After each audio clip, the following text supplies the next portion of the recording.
Welcome to Kick 'Em in the Head, a podcast that takes an inside look at the world of mixed martial arts, featuring interviews with some of the top fighters from South Africa and around the world, with a focus on the EFC and UFC promotions. I'm your host, Yao.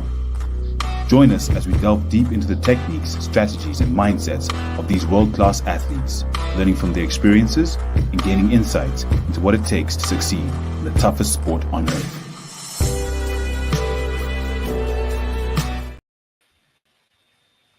Welcome to the Kick 'Em in the Head podcast. And as always, we have a jam-packed MMA show. Today, we are talking about UFC 300 with one of the biggest UFC fans I know, Lusindiso Dabula. Lusindiso, welcome back to Kick 'Em in the Head. Brother, it's all good to back. And, just before we even start, let me just give you credit on such an awesome intro.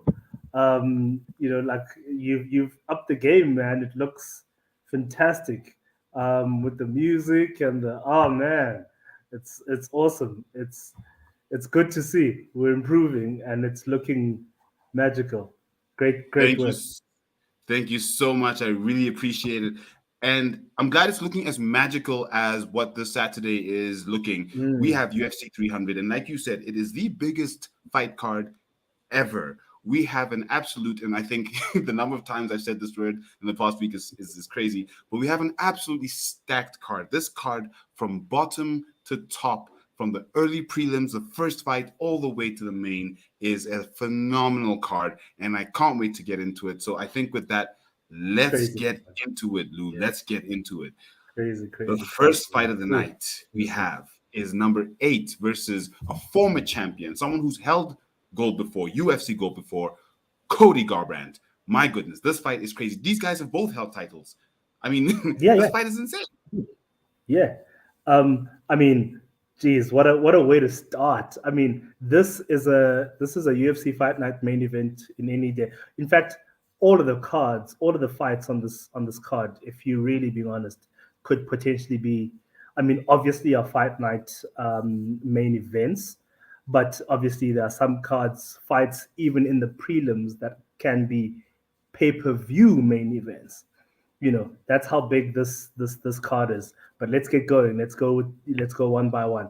Deiveson Figueiredo, Cody Garbrandt. I mean, look, the punching power of Figueiredo is going to be instrumental in this particular fight. Let's see if he can actually carry that power through, to a guy like Cody Garbrandt. I mean, who has been knocked out before by weaker opponents, I would say. He's gone down with people that can punch less powerful than Deiveson Figueiredo. That's the key here. And the thing is, Figueiredo is dangerous on the feet and on the ground. There's no way where you're safe, essentially. You're going to have to be quite smart about how you go about it. And on that basis, for me, just based on the power and and Deiveson Figueiredo's ability to just, match you up, whether it's on the feet or on the ground, I'm going to go with him. I mean, notwithstanding, Cody Garbrandt is an excellent mixed martial artist.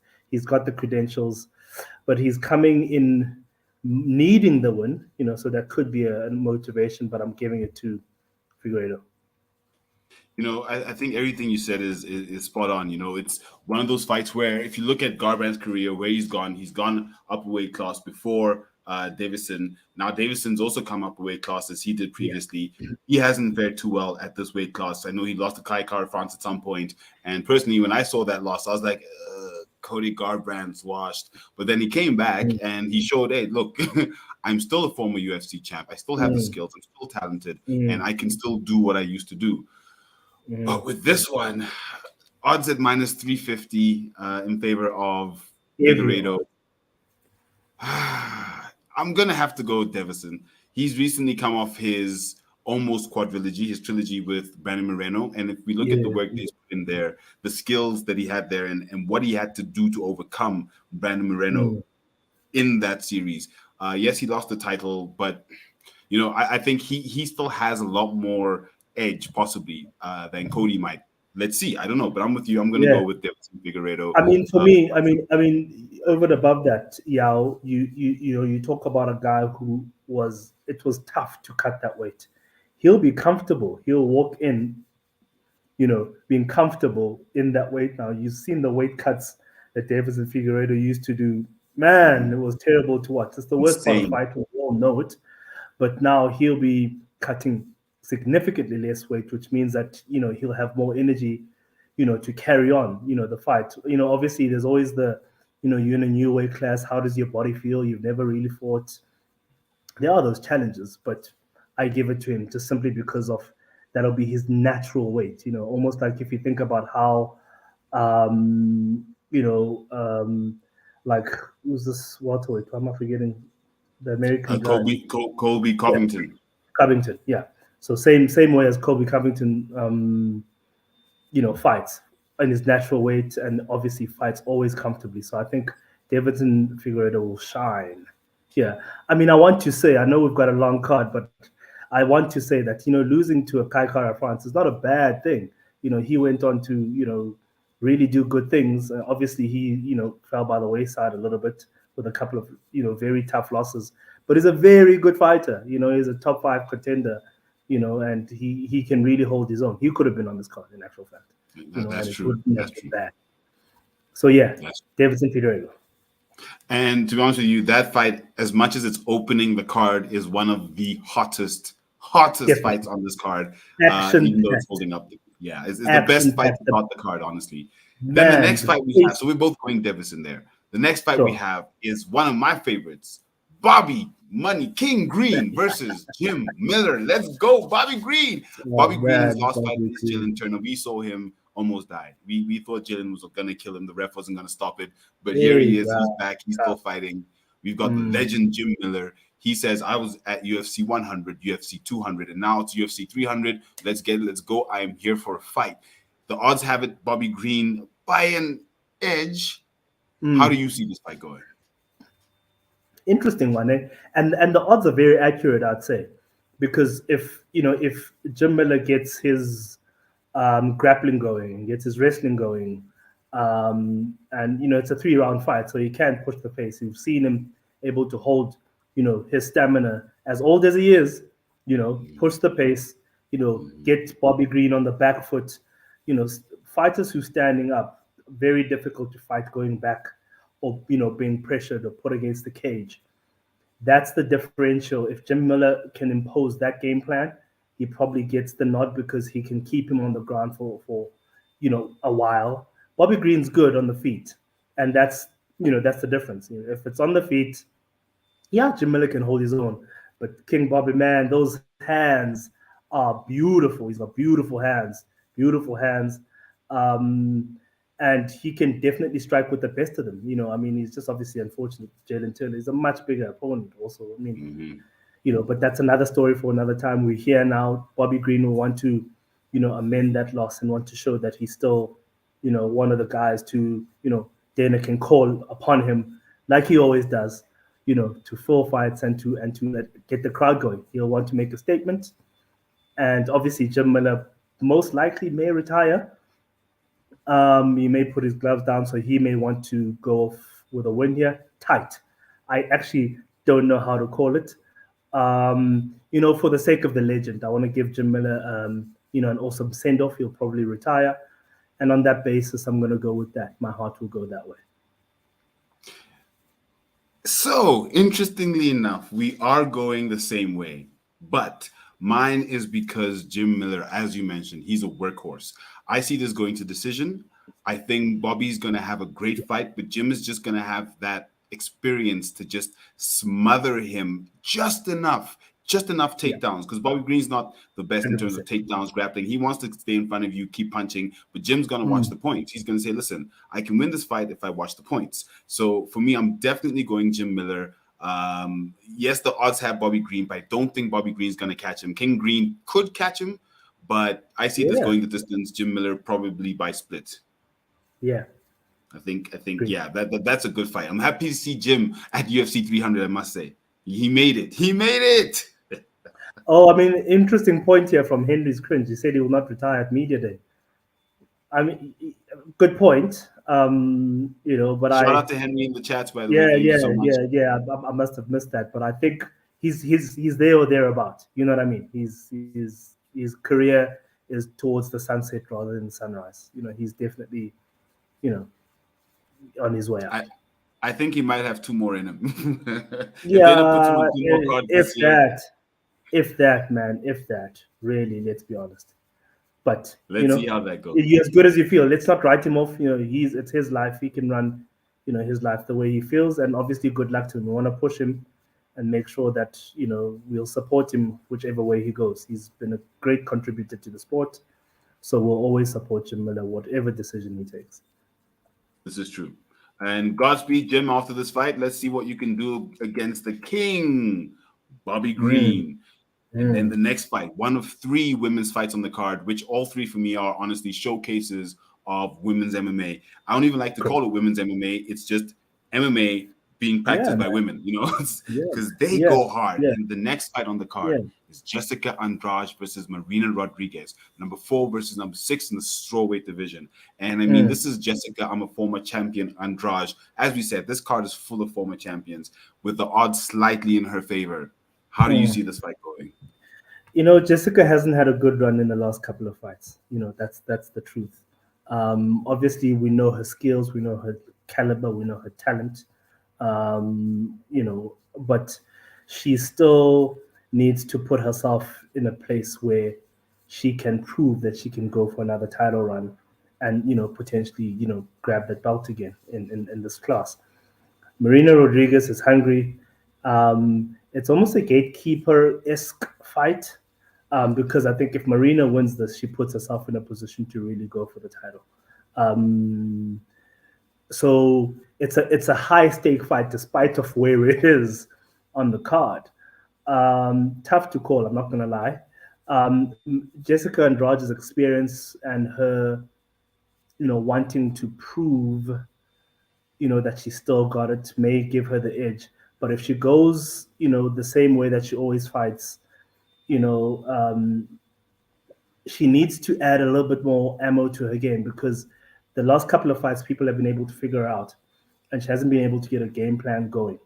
So if Marina can just run, just keep the distance, keep touching her, keep going, you're most likely going to get Marina winning this fight.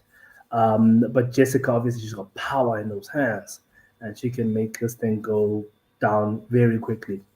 I'm gonna give it to Marina just because I'd like to just see a new competitor in that division and just see how far she goes. Hopefully, she gives us a good performance to be worthy of being talked about. Obviously, she's got a good track record coming into the fight, and that's why she's on the card.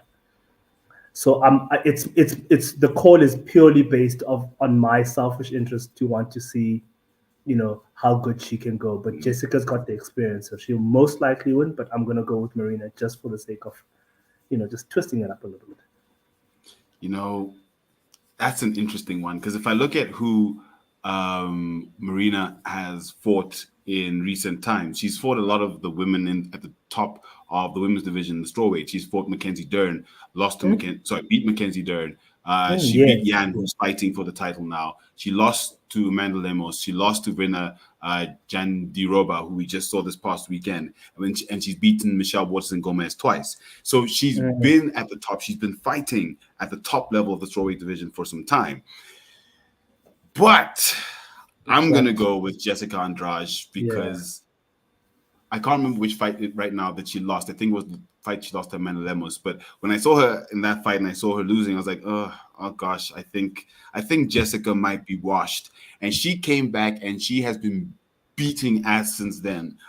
So for me, look, I'm just thinking she's one of my favorites, Jessica Andrade. Um, I think her height might be a problem for Marina. I think the fact that she's a little Mm, bit shorter gets in there in the clinch, and you know how Jessica mm, gets in the clinch, mm. she throws those shots. I Exactly. think That's a those are game going to plan. be Yeah. that's her game plan. So I'm really Mm. looking forward to it. Shout out McDane, Rambling Dad, dropping in to say, yo, about to commence the bedtime daddy duties, he says. Have a good stream, UFC 300. Kick him in the head. Yeah, you know how we do. Thank you, McDane. Really appreciate it.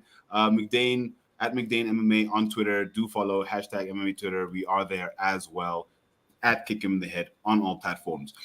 The next fight. Now that wait, actually, who are you going? So you've both chosen. We've gone the other way on this one. I've gone Yeah, Jesse yeah, at we've number gone 4. differently on this one. 6. Yeah. Then the next one, someone who recently almost killed Bobby Green, Jalen Turner, Oh. number 10 lightweight, versus one of our favorites, recent favorites, Down. Money Moicano, Renato Moicano. Give Moicano Money. money. Money.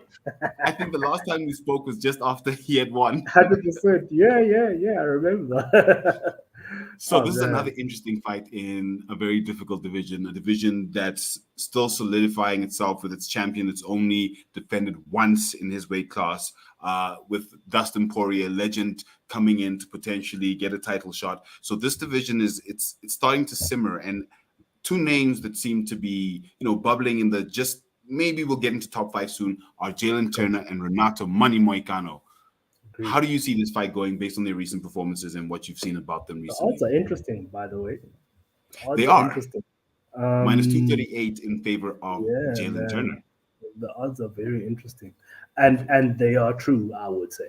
The long, lanky nature of Jalen Turner, his power, his ability to just you know touch touch guys and just continue to move around. His reach is going to be the winner here. Moicano's an aggressive guy. He's going to go forward. He's going to want to entertain, and potentially that's his game plan. If he can just, like how Volk gets into the pocket quite quickly because he's the shorter fighter and strategically puts himself in a position to get in and out. But Moicano is not an in and out type of fighter. He's going to get there. He's going to fight with you, and because he's going to put himself in danger, he's going to get knocked out. That's my call. Yeah, I don't really have much more to say. Yes. Everything you said is spot on. I think Moicano, he's a hungry fighter. He's a tough fighter. But if I look at the few losses he's lost, although those were on short notice, and even said it Mm, before, I've taken fights on short notice, and you've seen me mm, lose. Don't think that means that I'm not very good. yeah. And that is what makes it a little bit difficult for me. Is I've only really seen him in full camp once in his last fight, and he did really well. But we've Mm, seen what mm, Jalen Turner offers. We've seen the skill that Jalen Turner has. We've seen mm. what he's done to Dan Hooker. We've seen what he's done to Bobby Man, Green. So man. based on that, I have to go Jalen Turner simply because the power, the length, will just be a little bit too much for Money Moicano. But if Moicano can, like you said, hold himself in the pocket just enough, he could get a decision win. But I don't see a knockout or submission coming from Moicano. So Jalen Turner in the second by knockout, TKO. Cool.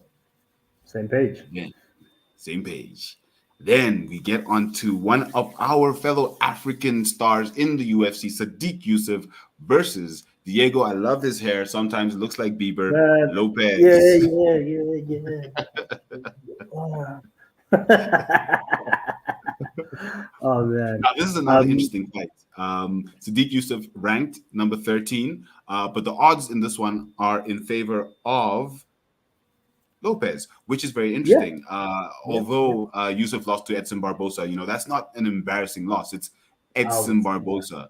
If you lose yeah, to Edson Barbosa, it's okay. He's the head kick king yeah, of the UFC. yeah. So, Agreed, agreed, and he's going up against someone who we haven't seen too much of in the UFC thus far, but we do know that he trains with the champion Alexa Grasso out in Mexico. yeah, yeah.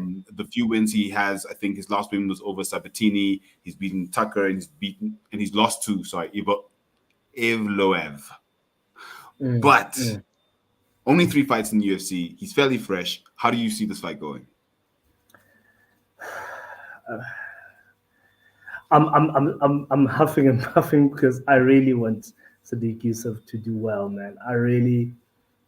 I've been gunning for this guy and really just been behind him since I've watched him fight. He's got a great attitude. He's got a championship spirit. I think the skill level just needs to, get there. I mean, a couple of losses don't mean that you're off, your track on getting up there. But he needs to start putting things together. He needs to start putting a couple of streaks together.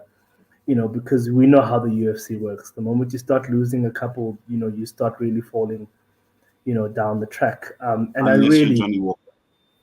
man, he's an entertainer. There's a different factors. I'm just thinking on a fight to fight, just purely speaking on your record. And he's earned a spotlight, as you said. He fought the main event with fight night with Barboza, and he did well. I think he did relatively well. I think he, showed his skill set. Obviously, you know, the head kick king is a great fighter. So obviously, that loss was always going to be tough for him. Tough to call. I'm just because of my love for Sadiq Yusuf, I want to call Sadiq. I'm gonna go with my heart. I mean, the right call is Diego Lopez, probably just because um, he that the spirit.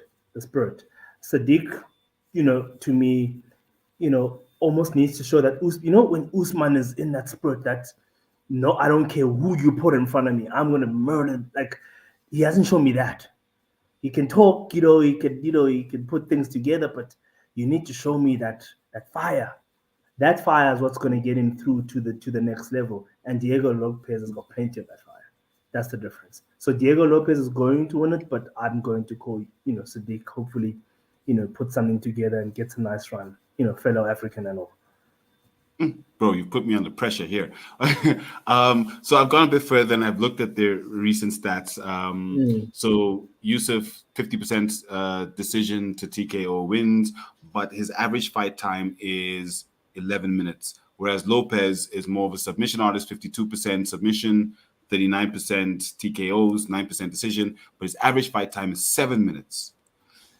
So I love Sadiq, and I like I said, fellow African. But I have some things writing on these cards, and I need to get them right. So I'm going to have to go with The right with call is Lopez. Diego Lopez. The right call. I'm going to go with the right call, Diego Lopez. But if However, anyone wants to put any outsider, any dog on their card for any parlays, definitely Sadiq Yusuf, because if you look at the odds, they're razor thin. I mean, 110 to minus yeah, 137 is nothing. basically even. Basically Yeah, even. that's So nothing. it's going to be a good fight. It's going to be definitely a good fight, but Mm, I'm going to go mm, Diego Lopez by mm. submission in the first. Ooh, in the first. When you have Oh. people, so he's never gotten a submission, Sadiq Yusuf. Diego Mm. Lopez has 52% submission I get rate. you. I know the numbers, but it's UFC 300, man. If I'm gonna make that call, I'd make the same call, but I'd probably two or three. Two likely, but three probably. I think he's just going to come out really quick and just catch Sadiq Get it by done. off guard somehow. And Really? let's see how it goes. I guess Yeah, that's I why mean, we it's a need to make fight. some predictions, It's a right? fight. It can go anyway. It's a fight. It can go That's anyway. why we This love is the sport. MMA.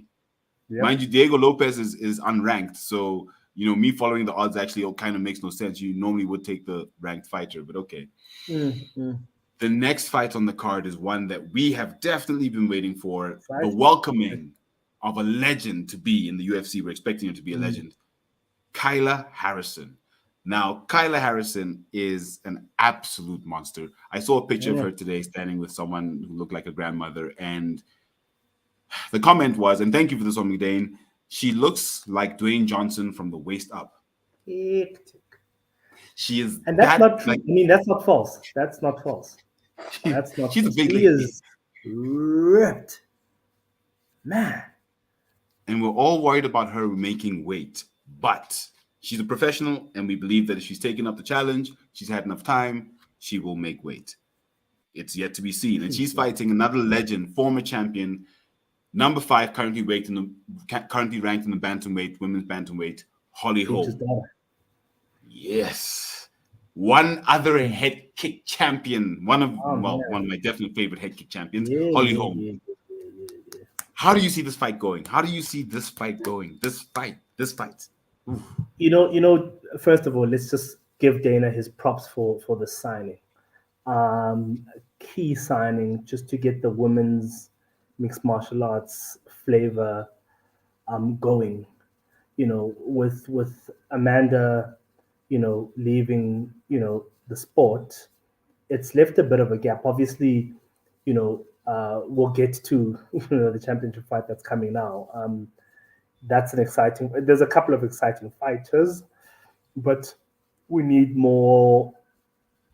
What should I say? We need more eyes on women's MMA, and we need good eyes that are going to attract attention. Kayla Harrison has made all the right noises, leading up to now. And then another reason why I love the signing is, if you think about, same as MVP type of signing, someone who's going to get, has got a following, has got traction, has got a good rep. And, I'm hoping Holly Holm doesn't make the same mistake and undermine a fighter from an inferior organization, so it's a tough fight. And it's a good matchup. The matchmaking is beautiful because Holly Holm is. I hope I'm wrong, but I think we've seen the best of her years. But she's still got a good fight in her. She's still got a fight in her.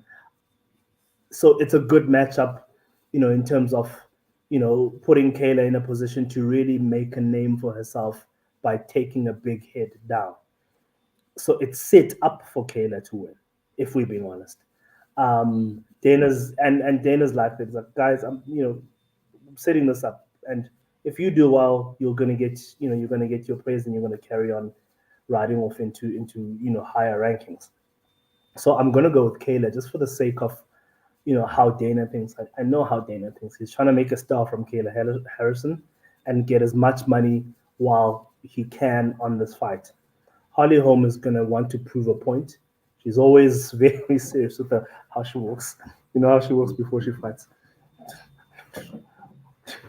I love her. She's awesome. You're looking forward to that one. Yeah, I love Holly Holm, man. Especially her relationship with Michelle Waterson. They're very cool people. Like, they're very fun on social media as well. So she shows her fun side as well. She's a very cool person. But I think, I'm going for Kayla simply because I think it's good for the sport. It's good for the sport. It'll get more eyes, UFC, more people will watch UFC. She'll bring the PFL crowd. She'll bring a lot more other people into the sport.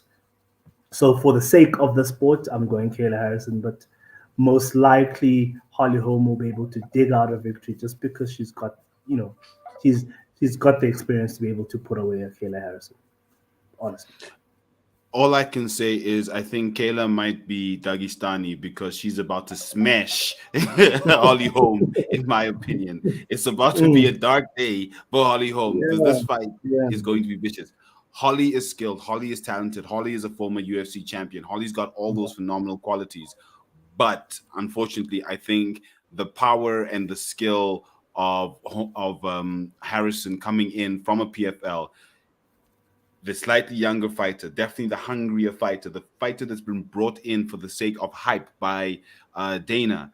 And I think we talked about this previously, and I've talked about it this year so far, about what the UFC needs to do to prop up the women's divisions, because right now they've been struggling. Like you said, once Amanda left, they needed something. They needed someone. And I think she might be that someone that comes in and gives us that beacon to follow in terms of women's MMA, because right now I don't see any of their champions going on a streak.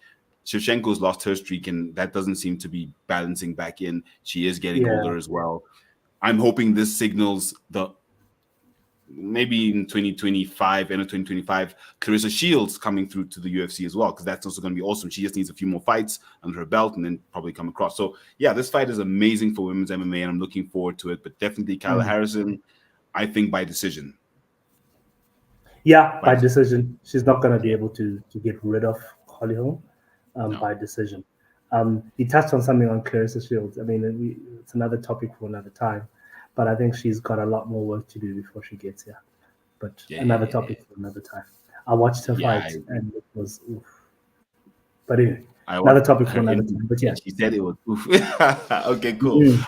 The next fight. Now, this is a very, very interesting fight because we have, once again, former champion, but going up the weight division, going from bantamweight up to featherweight. which we've seen Mm, being done before, and we've seen double champs coming from this move. But he mm. is facing someone who is absolutely vicious, Hella. brutal, whether it's elbows, whether it's kicks, whether it's strikes. Calvin Kattar is an absolute Mm, beast. mm. Aljamain Sterling, the Funk Master, has gone up to featherweight, and now he's versing Calvin Kattar at featherweight. And this fight is honestly, I love Aljo. I'm scared for Aljo, but let me let you go first. How do you see this fight going? The odds are weird because they're giving it to Aljo. He That's look, weird he for me. is a bantamweight, Yeah. like he was a few steps short of, called goatish or in the goat conversation. Let's put it that way. Got you in that sense. Okay, So I hear you. Man, I think it's a gross mis like underestimation of Calvin Cater's ability, his ring sense, his distance management, his ability to just get going, knees, elbows, kicks, punches. But again, it's a great matchup stylistically because Frank Master is a grappler.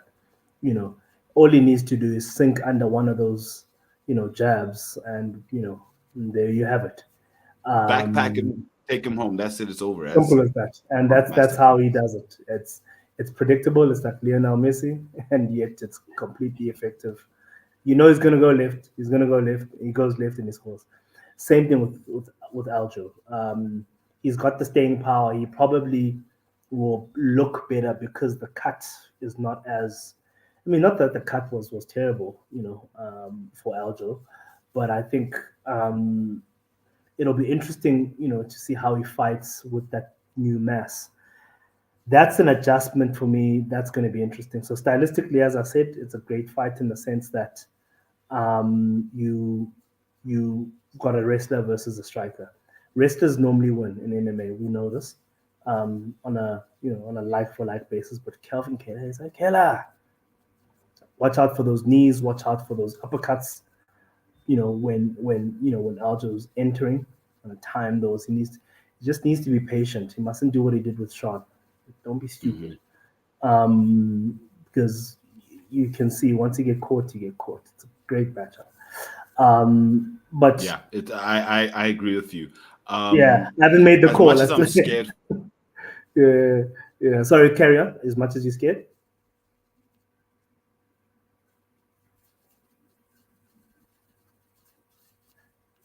Yeah, are you there? it's am I There we back? go. I think you froze for a bit. Yeah, I froze for a bit. Don't worry. I did. Let's. So you said as much as. As much as I'm scared for Aljo, because Mm, like you said, Katler is an absolute killer. I think the odds have it in his favor. Actually, you know what? I think I agree with you 100%. The odds have it in his favor because he is more of a grappler, wrestler. If he takes you to the ground, he can neutralize all of your weapons if you're Calvin Kattar, because Kattar strikes elbows, knees, everything else. His grappling, his ground game is just okay. So I think mm. Aljo doesn't do what he does against Sugar Sean, ducks under a hook, takes him down, backpacks him, sends him home, third round. That's my prediction, Aljo, Mm. third round. But that's a good featherweight. I think that's far. I think if he does it, he's gonna have to do it quickly in the second round. Third round, if it gets to third round, Cater wins it. That's my prediction. So in fact, I'm gonna go a double prediction. Let's just keep it interesting. If the fight goes past the second round, um, but I'm thinking as I'm talking, the takedowns may swing it. Um, but notwithstanding that, if the fight goes, I'm gonna put my balls to, on the wall. Um, if the fight goes past second round, it's Keita wins it. Otherwise, it's Aljo by sub second round. The next fight, once again, former title holder Yuri Yeah, Prohaska, number 2 light heavyweight versus someone we haven't seen in a while after his injury, Alexander Rakic.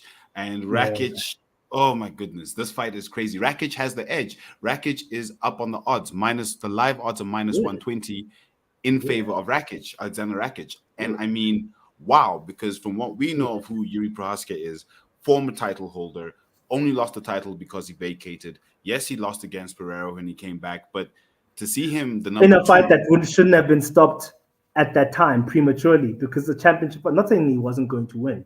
Oh, sorry, I'm not saying he was going to win. I'm not saying, but you let it run. Same as Aljo. Sorry, I'm disturbing because I'm just. It's frustrating when refs championship fights. You let the guy die on his freaking sword. Like wait, which Aljo?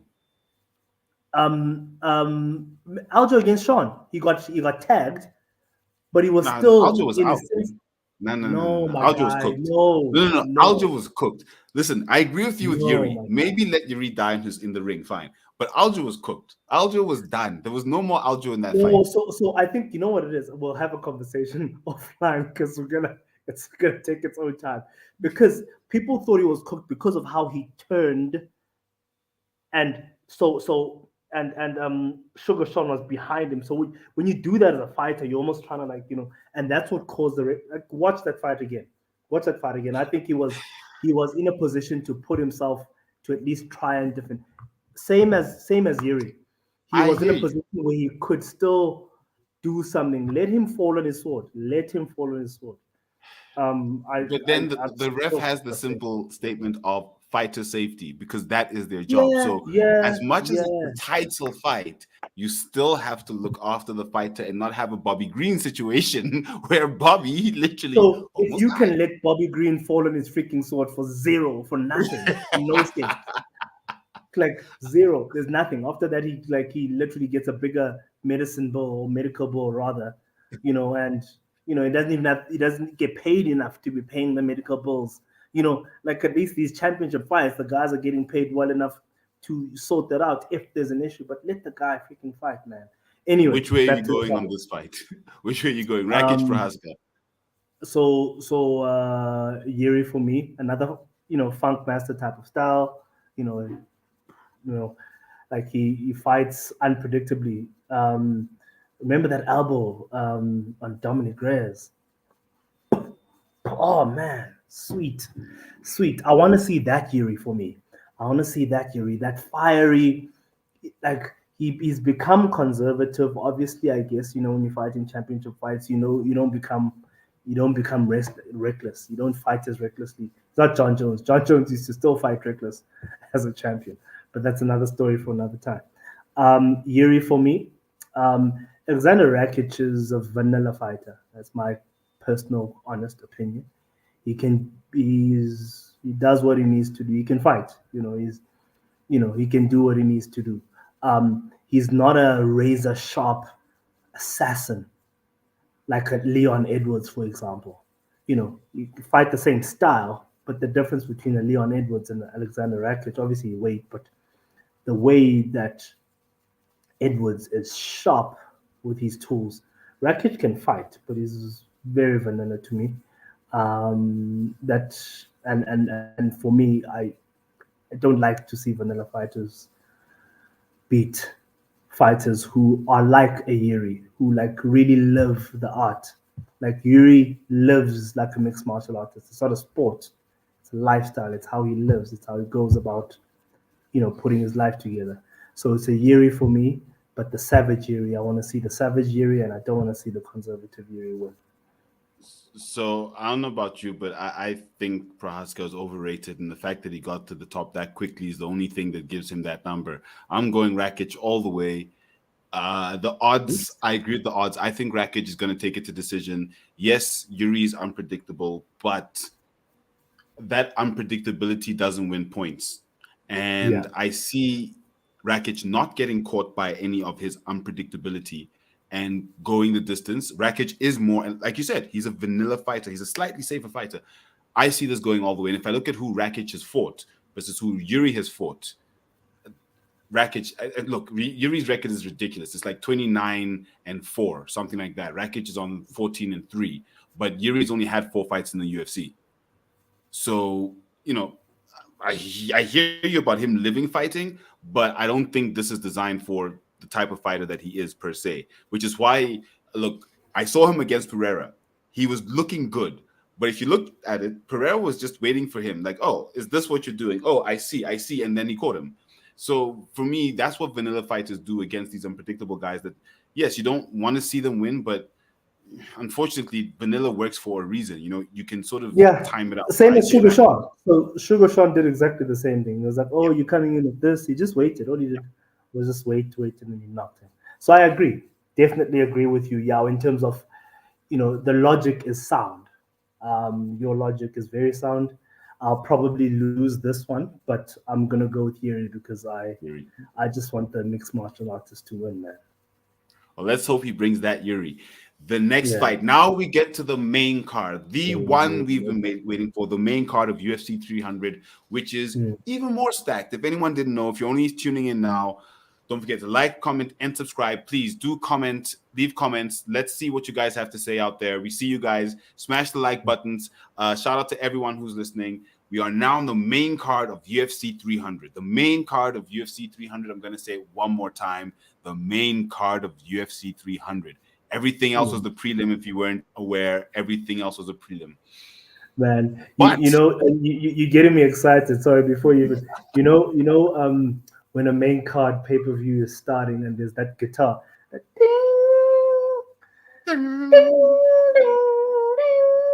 you're like, oh my god, it's on. Ah, and then the voice oh man, starts at yeah, yeah, UFC yeah, 300. yeah, We have champions go. Anyways, let me keep my yeah, announcer voice for later. UFC hire yeah, me. I'm here. I'm ready. Don't worry. The first card, yeah. however, sorry, the first match on the main card, however, is somewhat underwhelming. Bo Nickel Oh, versus get off the Cody stage. Brundage. And I say underwhelming because Yeah, yes. they're unranked, they're middleweight and stacked middleweight division, and none of them are former title holders or anything. And additionally, for me, the odds are minus 2001 in the favor of Bo Nickel. Yesterday, I saw the odds and they were minus 1,350, and now they've gone even higher. And for me, it's more frustrating and annoying to have a fight like this on a card like this because it shows the favoritism of a Yeah, UFC to put this yeah, fight here, yeah. where the odds are telling us it's a foregone conclusion. We know who's going to win. So what's the point of putting it here? That's just really kind of annoying and frustrating as a fan. Maybe this is so that people can make some money just in case Brundage wins. I don't know. But for me, I don't know what this fight is doing here. But big ups to Bo Nickel for whatever he's done to get to the point of being on the main card of UFC 300 as the first fight versus Cody Brundage. How do you see this Yeah, I fight mean, going? you've What's your said it all. He doesn't even deserve, both of these guys do not deserve to be on this card. It's um, it's an abomination to UFC 300 and the stature of what this event is. It's completely terrible. But I think I think that's quite clear from the both of us. Bo Nickel is, remember he's got that DC Henry Cejudo background where he's got the all American wrestler fan base. He's got a nice following in terms of that culture. He's got that and an American and he's got all the things that Dana likes. It's almost like remember when Chandler was brought into the organization and like we all could see like this is Dana's favorite person. Like Dana doesn't even like hide it. Like it's terrible. Like how obvious the favoritism is. Nonetheless, he's made good performances and he's gotten people going. I really hope that Brundage wins. It would be so nice. It would be awesome just to like freaking, like a little, you need to like earn your stripes. Like go back somewhere and go earn your stripes. But most likely, Bo Nickel's gonna win it. He's a smart fighter. I mean, if you, I don't know if you watched his interview with 10-8 Ariel Helwani on the MMA Hour, where he was talking about the breakdown of how he got to, his KO or TKO rather. And it's small things that you can see the brain is good. He's got a great MMA brain in the sense that he understands how to systematically go about breaking down fights and winning fights. He's a real good prospect, but not here, not now. But we are here and we are now. So I'm gonna go with Cody Brundage just for the sake of it, because I'm so irritated with the favoritism. Just for the sake So of it. so to anyone listening, just so you know, I'm gonna be a hypocrite. When you see my actual picks, I'm gonna go nickel. But for now, I'm gonna go with Lucien Diesel because I agree with you 100%. It's an abomination to have a 5-0 fighter propping up a card like this. It kind of just doesn't make sense. So for that reason, I'm gonna go Brundage by surprise. You know, I don't even know. I can't give you the round. I don't know I whether it's love that. submission. I love that prediction. I love that. Oh man, I'm gonna use that caption somewhere. By surprise. Oh, that's Because hilarious. it's everything you said. Look, what Nickel's a fantastic fighter. He's got the reach advantage. He's got the slight height advantage. He's an undefeated fighter right now. He Mm. finishes most of his fights, never gone to decision. His average fight time is 1 minute 22 seconds. So I mean, he has to win this fight. He's gonna win this fight. So, but I'm Mm, going Brundage by surprise. We'll see what I happens. agree. I'm with you And 100%. then the next fight, this for me is the fight that I'm looking forward to. This is the fight that I want to Wait, see wait, wait. because I've got this something to show you. No, you have a tattoo of Du no, no. Bronx. Can you see it? Du Bronx. You got a Du Bronx jersey. Oliveira. That's right. That's my guy, bro. That's my guy. You already Big know where I'm vibes. going. You But know, I mean, jokes aside. I mean,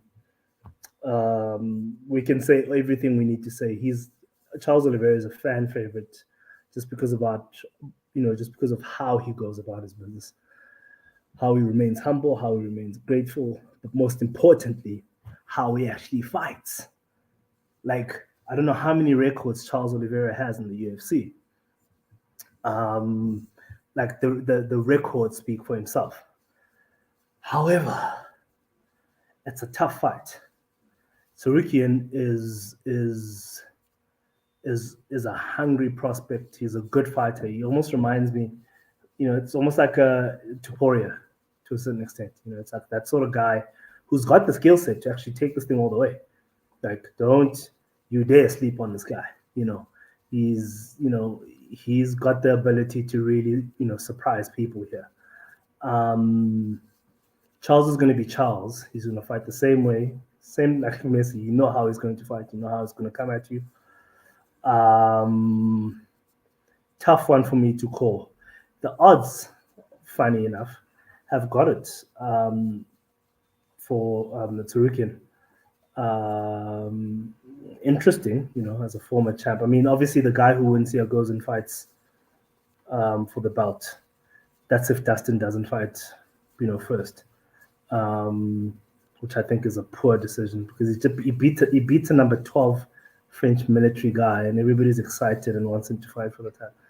Another sort of favoritism.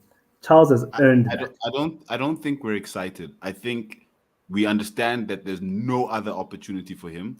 I'm not a Dustin fan. I don't really like Dustin Poirier, but I'm happy with him going to fight for the title so that his legacy can be finalized to say, you never won a title. So I need him to fight for that title so he can lose so that people can stop putting him into that conversation because I'm not a Dustin Yeah, Poirier fan. So for me, give him the fight. Please give him the fight. Makachev is going to ragdoll him, put him down, take his back, as they always do, as all the fighters who've beaten him have done, and beat him. So for me, give him the fight. That's why Makachev is yeah, chilled. He's like, listen, bring Poirier. Bring him. yeah. I'll It's a finish him nice quick and little I'll go money defend maker again. for him. Nice little That's warm it. up to get back on the horse for That's it. Makachev. That's Very it. nice. But back to this. Tough fight to call, realistically. I mean, just emotions aside. I'm always nervous. It's like when you ask me to call, Arsenal, scores, and like I'm too close to it. I'm way too close to it to have to call it any other way. I'm nervous. I'm very, very nervous for this fight. My boy prepares well. The weight cuts have been brutal lately for Charles, and that becomes a factor. He's not getting any younger. He's just he's about to he's recently, last week, did a gender reveal. He's expecting a boy, so that's always motivation for a person who's come from like the poorest of the poor. Because I'm like, I don't want my son to come from the poor, like I want my son to have a good life, and that's for someone who wears his heart on his sleeve and puts so much into investing in his family. That's extra motivation for Charles Oliveira to win this fight. And on that basis, I'm going to go with Charles. First round. First round. No. Let me be. What's the word? Conservative. Second round TKO. I love Charles, but I'm gonna go Arman simply because Charles doesn't do well with wrestlers. He's a grappler. He does jujitsu. Wrestling, jujitsu, they're not the same. Yeah, The way you different. switch and sweep are different.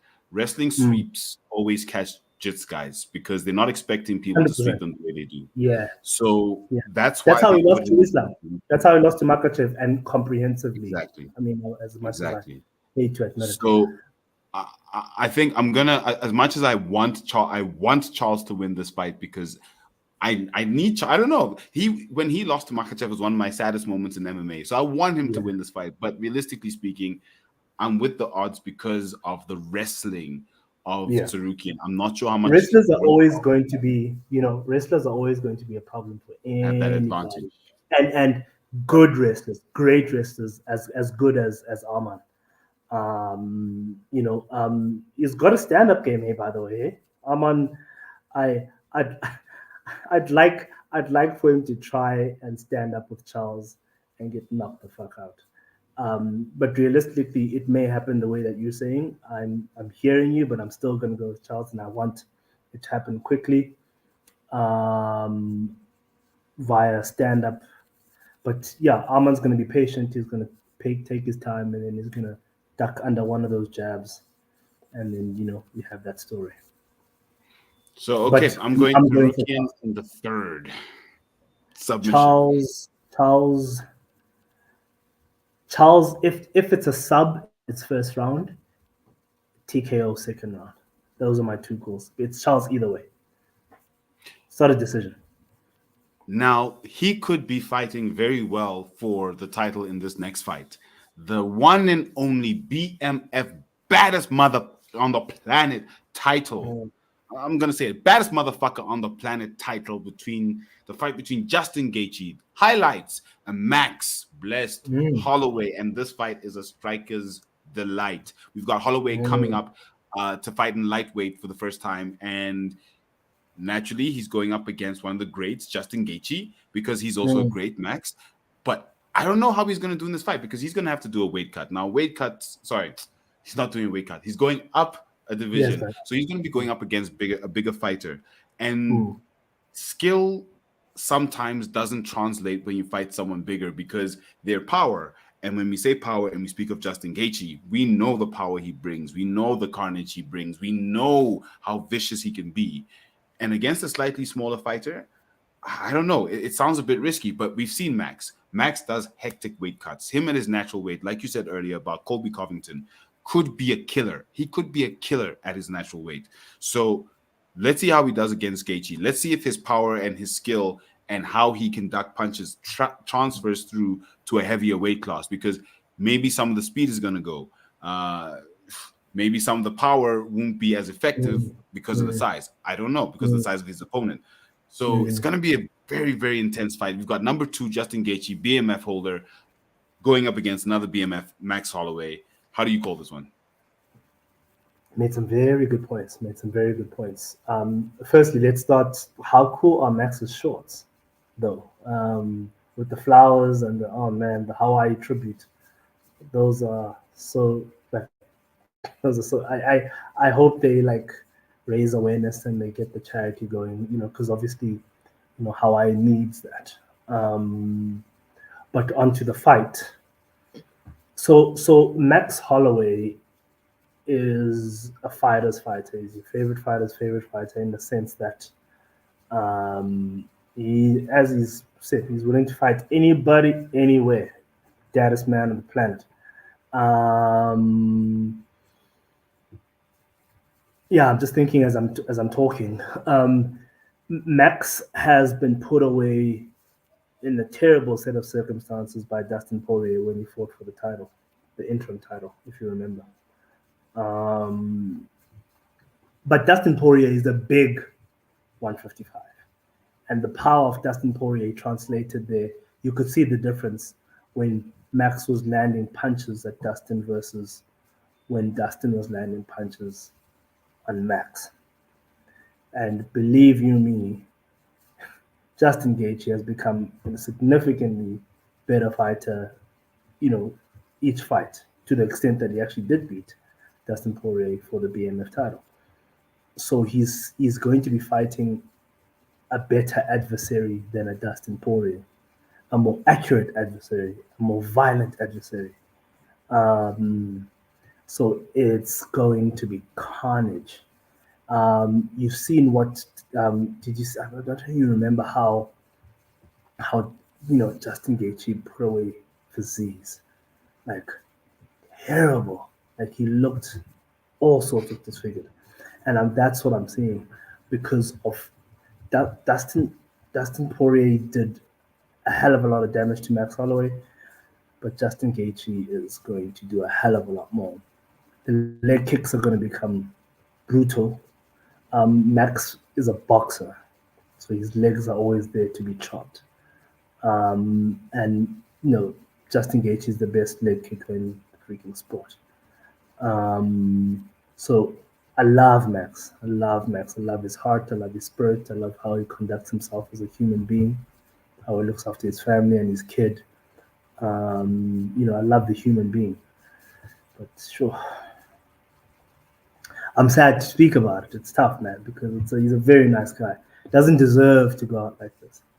I mean, hopefully he disappoints me and it's a fight. Then it's like at least it's something to cheer on for the fans, and he puts up a good fight, and as he should, as he will. But man,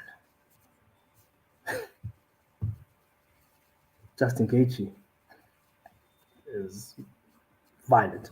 So Justin Gaethje by TKO, third round.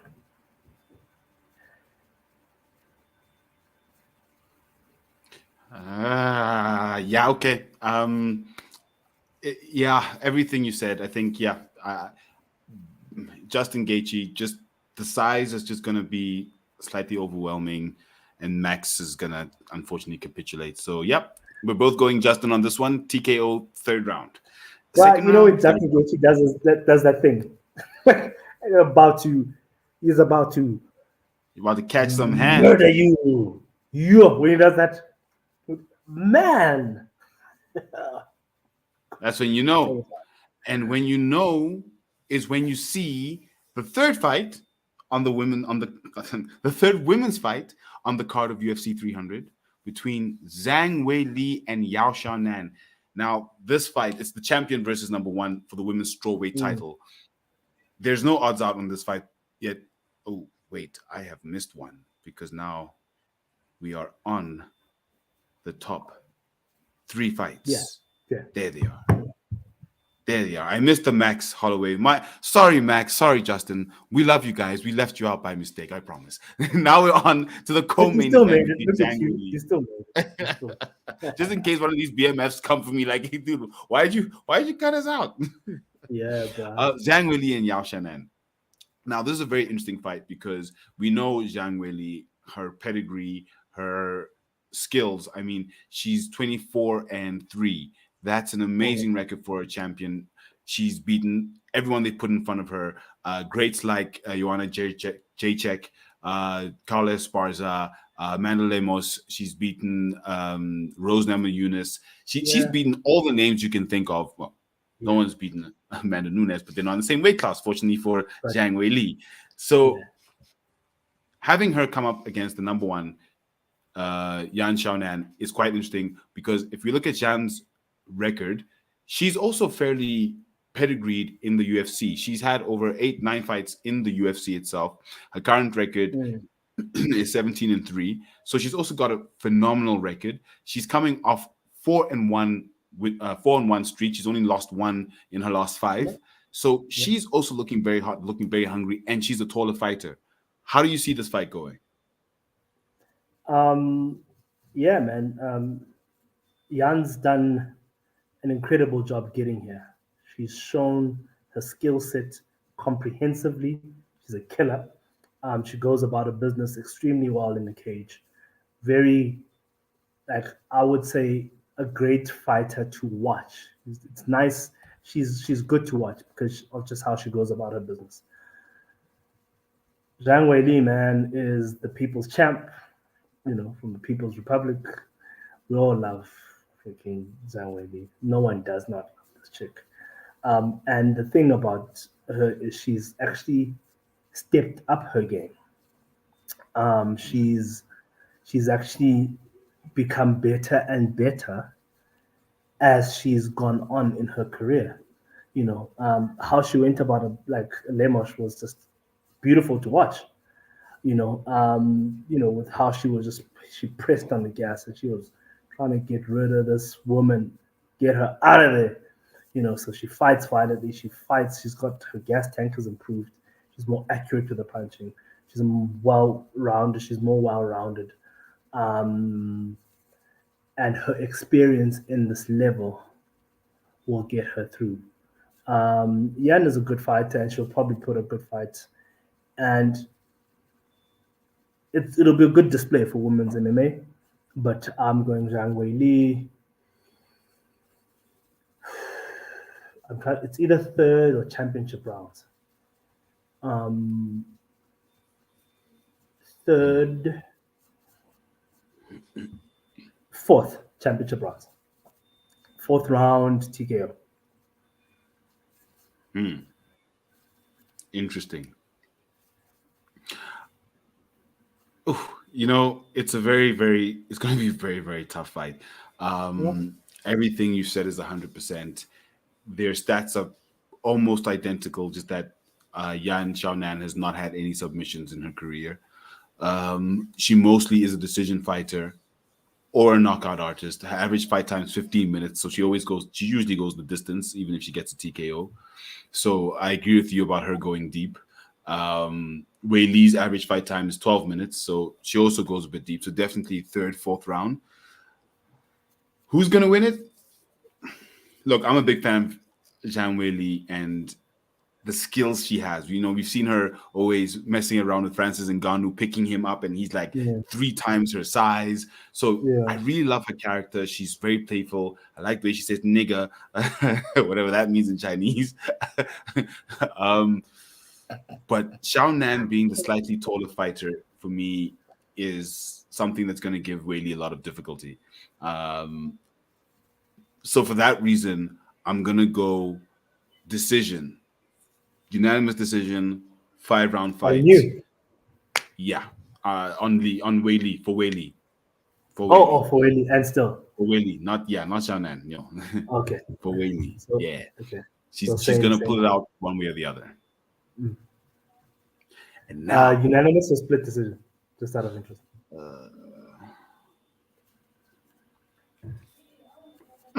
she's fighting a number one who's beaten grapplers. I'm gonna go with unanimous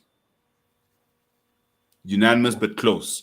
Unanimous but close. So, Yeah, I hear you. where would yeah. You're like, okay, you Yeah. know what? We can accept it was unanimous because it's like a 40, 48, For 49, percent. 40, 47, 45 rounds. Yes. Yeah.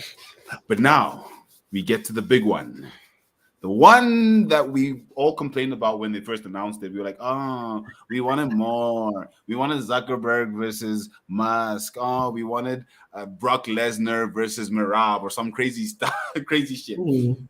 But we got this, and we were like, But the more and more we looked at it, the more days that went on, the more the fight was Yeah. hyped, the more we Yeah. saw that this is actually a phenomenal fight. It's an Great one. amazing fight. It is a great fight.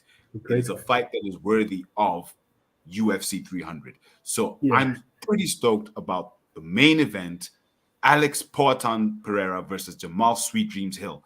Ooh, this fight is gonna be violent in a skilled way. How do you see this fight going? First of all, man, how dope has Portan's journey been in the UFC, and how, like, despite everything, the cards just fall so well for him. His pay-per-view numbers are ridiculous. I mean, yes, the other one was, when John Jones, got the injury and he couldn't fight. So you can't say that. I can't remember what UFC that was. But he stepped up to be the main event. Um, and it's just gone so well for him. Obviously he's this guy savage in the ring, but he's a great human being. Great father to his sons. Really, done so well to get himself, in America, and build the life that he wants for his family and his children. Um, but in the cage, savage, and he's become less scary. He's become more friendly. I don't know if you've noticed. He's not that scary More human being relatable. that he used to be. Yeah, he's more relatable, man. He's more, and I I don't know if that's undermining Sweet Dreams. Um, he still trains hard, he still does what he needs to do. But he's not that killer that he was, when he was fighting Stylebender, where he's like, I want to murder this guy. Um, so it's a tricky one. No, it's not a tricky one. It's Portland's going to win it, but it's the how that's the tricky part. Hmm. Um, Simply because um, I respect Sweet Dreams' skill set. And he's been chatting to Stylebender as well about how to go about, fighting this adversary. So there's a strategy. There's definitely a strategy about how to go about it. And Sweet Dreams is a fighter, man. He's got a heart. What does Tamar mean? Let's go. Personally, I have Yeah. no idea, but if you're an Alex Pereira fan, you say it. I just couldn't find the emoji for of the head. That's the only reason it's not there. Oh yeah, yeah, yeah, Come yeah. on. But you were Ama. saying? Yeah, yeah. So I mean, so Sweet Dreams will be a worthy adversary. If he falls on his shield.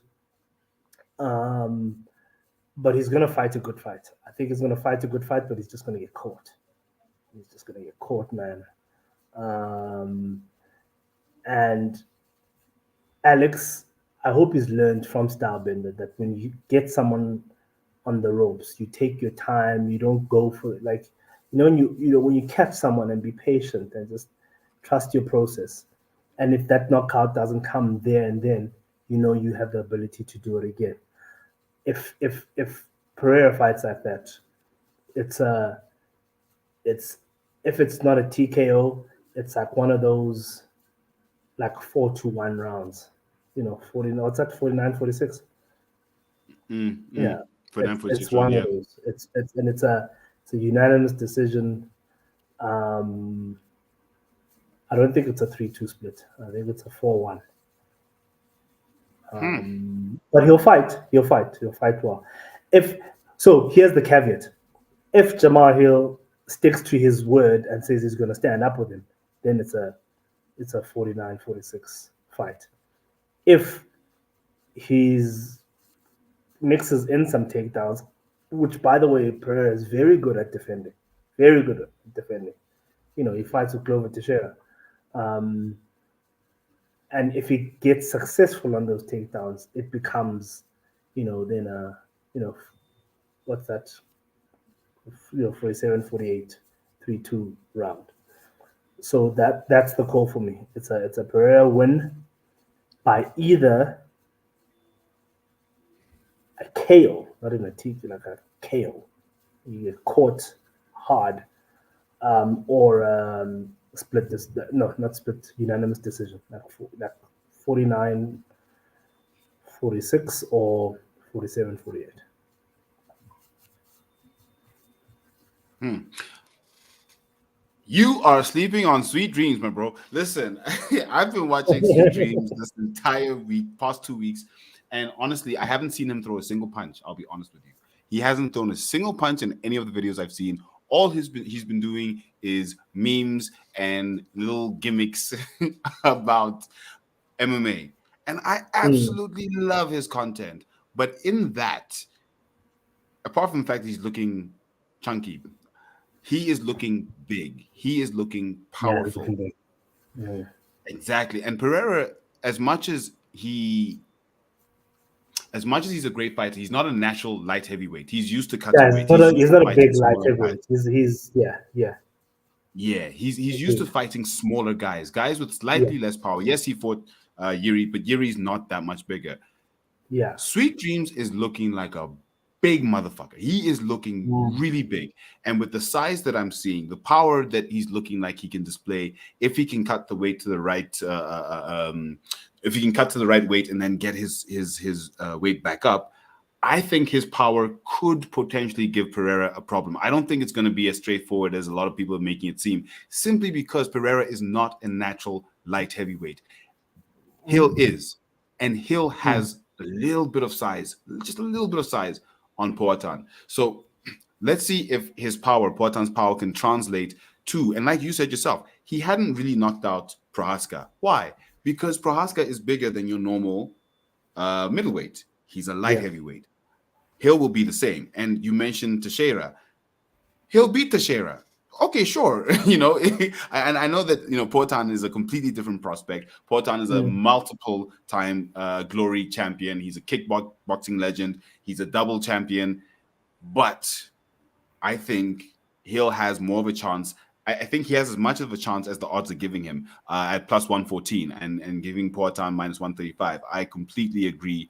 Okay, the odds you're looking at there are not the live odds. So the odds up yeah, there yeah, minus 455 are yeah, not the live yeah, odds. The live odds yeah. have Pereira at minus 135, which makes it a close fight. And I'm there because I think he's doing all those challenges and memes so that you don't see what he's actually working with what he's actually training on, because he doesn't want to expose himself because of who Poatan is. We know who Poatan is. We know the champion that Poatan is. We know the power he brings. We know he's got the left hook of death. Stay away from the left hook of death. It's not that difficult to beat him. Stay away from the left hook of death. That's it. As long as you do Yeah, that, you can survive with Alex Pereira. Well, and his calf kicks. The point is, yeah. Honestly, you're right. Sorry, finish. Sorry, finish. The point is, actually, no. I think you say it because I'm still trying to figure out whether I'm going Hill or Pereira. so I mean, you mentioned some good points here. Yeah, the size, staying power of Sweet Dreams. It would be a great story for MMA for Sweet Dreams to win the UFC 300. Mind you, It's a he vacated the title as well. He never lost. yeah, yeah. You know, black man in America, doing it in the biggest organization in the sport. Awesome story. Awesome Sorry, story. those are his tattoos. Yeah.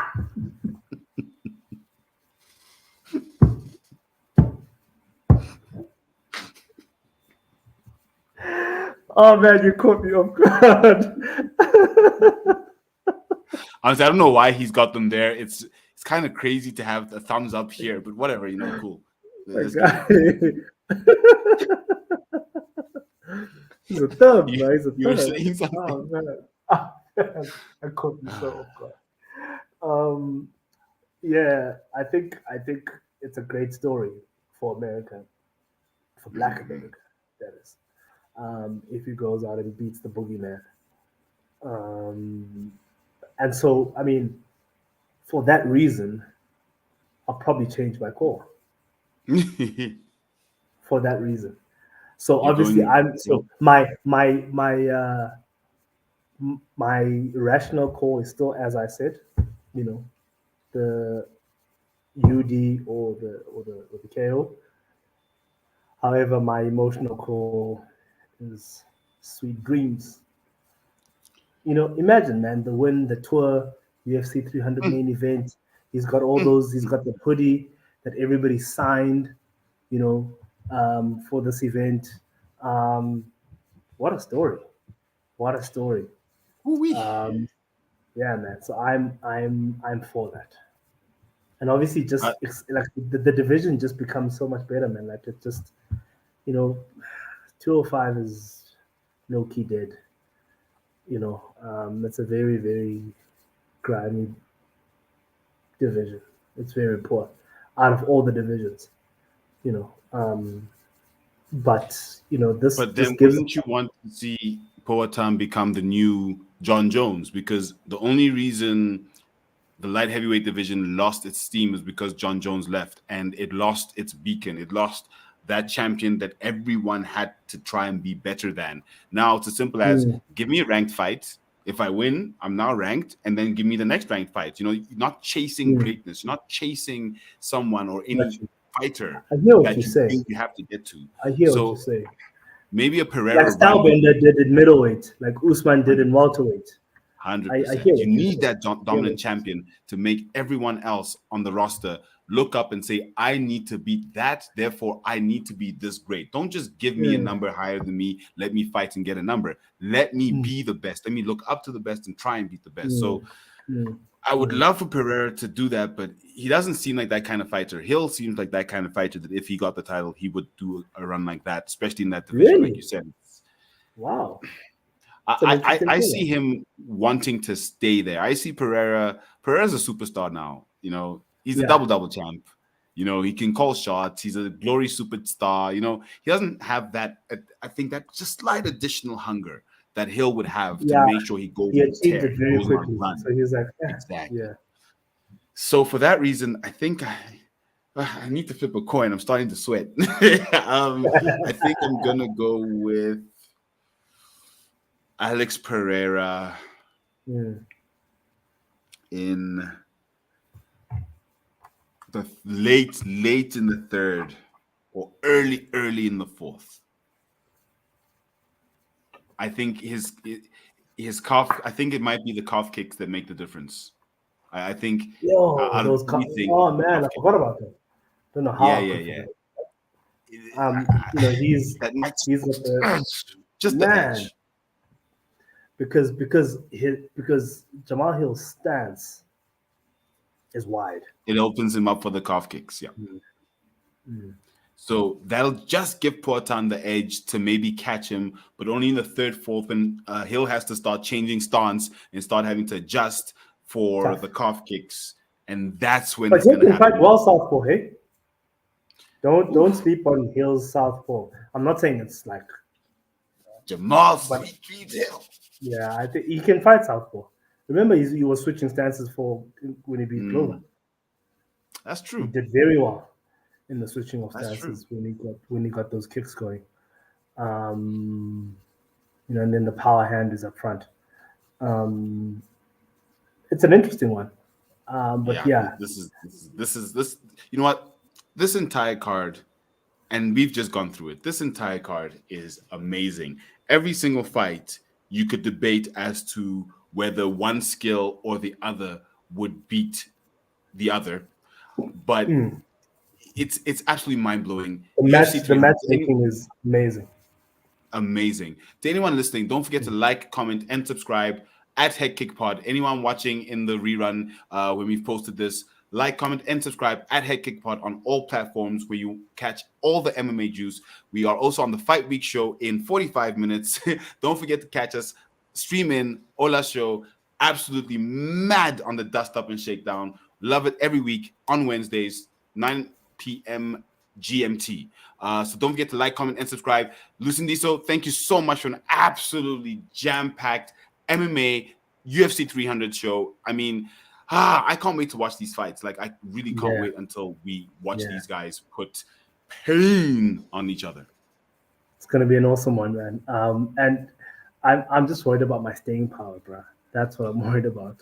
I'm gonna have a very, very I'm like I'm sleeping on gonna try Saturday. have an early I'm Saturday. sleeping the whole Saturday, my guy. The whole Saturday. You call I've me, got I'll such be a busy sleeping. Saturday. That's the problem. It's busy all the way up until the night.